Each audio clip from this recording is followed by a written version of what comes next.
Everyone, welcome to study नेटिक। मैं हूं पूजा मेहता और यहां पर मैं आपके लिए लेकर आई हूं क्लास 12th अकाउंट्स के एमसीक्यूज।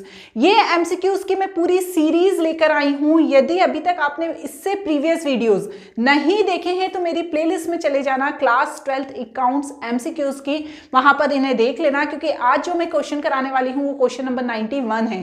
90 तक के एमसीक्यू में बता चुकी हूं। ये वही एमसीक्यू है जिनका आपको रिवीजन करना है एग्जाम से पहले, क्योंकि यदि आप इन्हें रिवाइज नहीं करेंगे तो आपको पैटर्न समझ में नहीं आएगा कि किस तरह से क्वेश्चन पूछे जाते हैं, एमसीक्यू बेस्ड क्वेश्चन किस तरह से पूछे जाते हैं। तो पैटर्न देखकर आपको रिवीजन करना है और आगे की तैयारी करनी है। तो बिना देरी किए हम स्टार्ट करते हैं। यदि मेरे वीडियोस देख रहे हैं तो प्लीज चैनल को सब्सक्राइब करना बिल्कुल भी मत भूलना और मुझे इसी तरह से मोटिवेट करते रहना। तो चलिए स्टार्ट करते हैं एमसीक्यू नंबर 91 के साथ।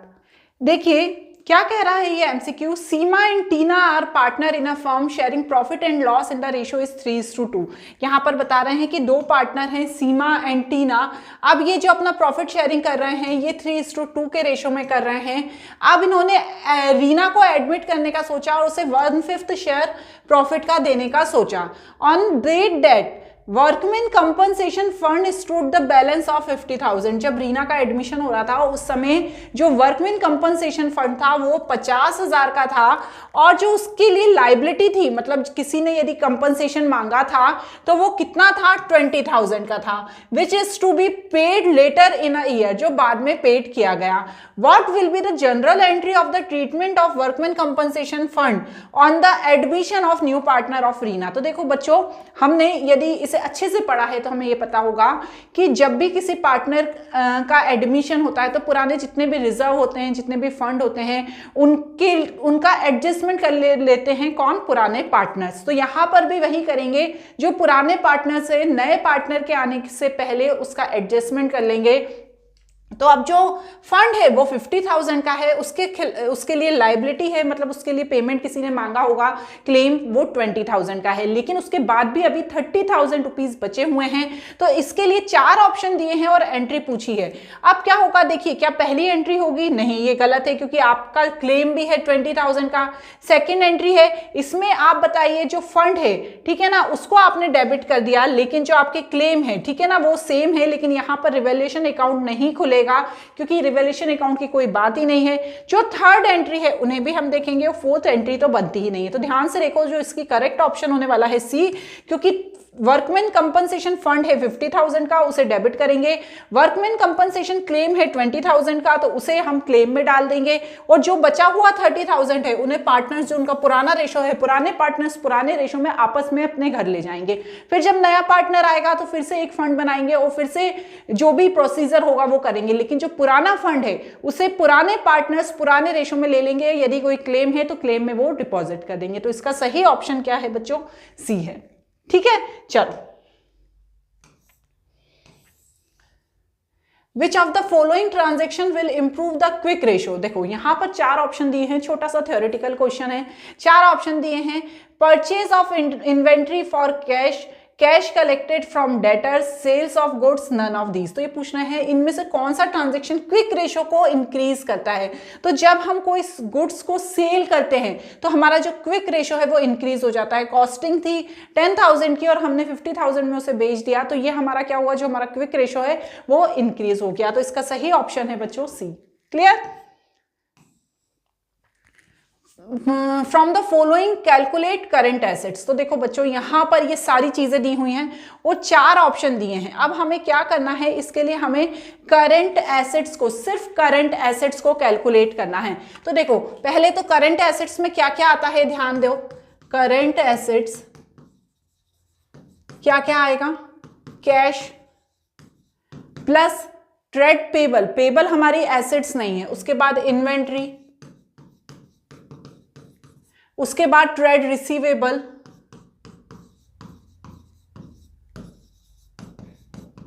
और उसके बाद प्रीपेड एक्सपेंसेस। ठीक है, ये सब हमारे एसेट्स हो गए, क्योंकि प्रीपेड एक्सपेंसेस करने नहीं थे पर हमने कर दिए, तो वो अभी हमारे एसेट्स ही हैं। तो इनको हम प्लस करते हैं, 5,000 प्लस 50,000 प्लस क्या था 65,000 एंड प्लस 10,000।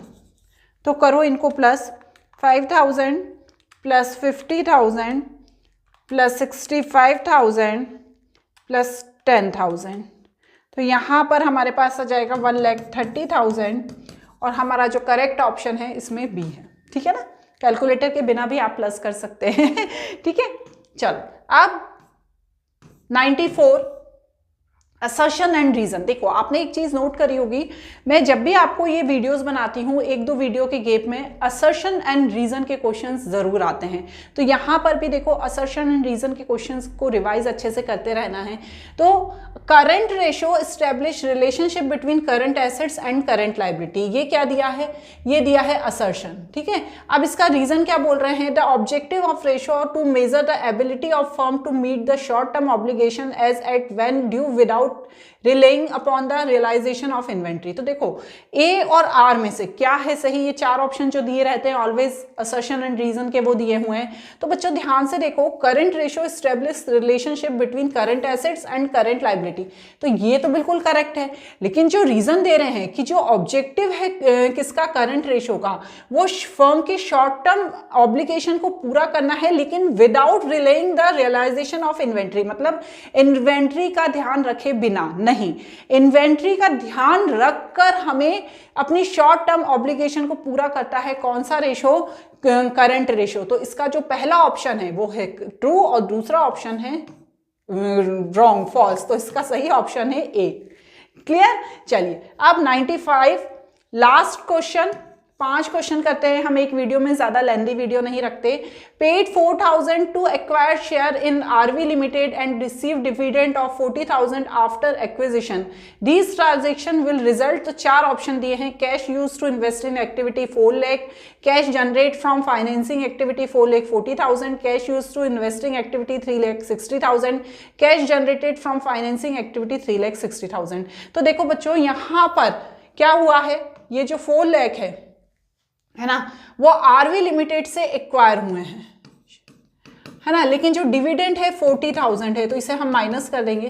तो 3,60,000 कैश यूज होगा इन्वेस्टिंग एक्टिविटीज के लिए। तो इसका जो सही ऑप्शन है वो सी है। तो बच्चों आज यहाँ पर 95 नंबर तक के क्वेश्चन किए, अगले वीडियो को जरूर देखिएगा क्योंकि वो आगे के क्वेश्चन का है। जब तक ये वीडियो तब चलते रहेंगे जब तक आपका पेपर नहीं हो जाता। तो आज के लिए इतना ही, बाय बाय।